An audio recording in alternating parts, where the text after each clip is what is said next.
به نام خدا دستگاه کامپکتور 50 تا 100 کیلویی نیمه صنعتی ساخت ماشین سازی حسنی.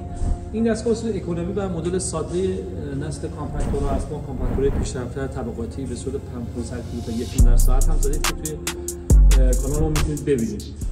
توی این قسمت پودر فاین رو میریزید و این دستگاه چگالی و فشردگی مواد رو بدون دخالت گرما و رطوبت این داستانا آنلاین به صورت کانتینیوس فشردگی مواد رو میبره بالا تا 3 برابر. معمولا میتونید چگالی رو تو این روش افزایش بدید. فاین تقریبا یه پودر خیلی آردی اینجا تبدیل شده به ببینید حالت چیپست شده. بعد اینو میرید تو کراشر خرد میشه. حالا دونه بندیش دست خودتونه. سرعتش هم میتونید تنظیم کنید. ببینید یه حالت اینه چقدر قشنگ. دقیقاً پودری که فاین بوده خیلی قشنگ. سرعت رو کم زیاد کنید. من سرعت کم کنم فشردگی بالا میره. اینجا یه فیدر رو ازش گذاشتیم. فیدر رو روشن بکنم تغذیه بازم بهتر میشه. بخش گرانوساز یا کراشش مجزا است. یعنی شما به صورت مجزا میتونید از این برای کارهای دیگه هم استفاده ببرید.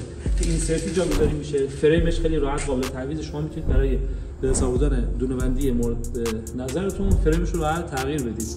الان فریم روی دستگاه بسیار فریم کوچیکه.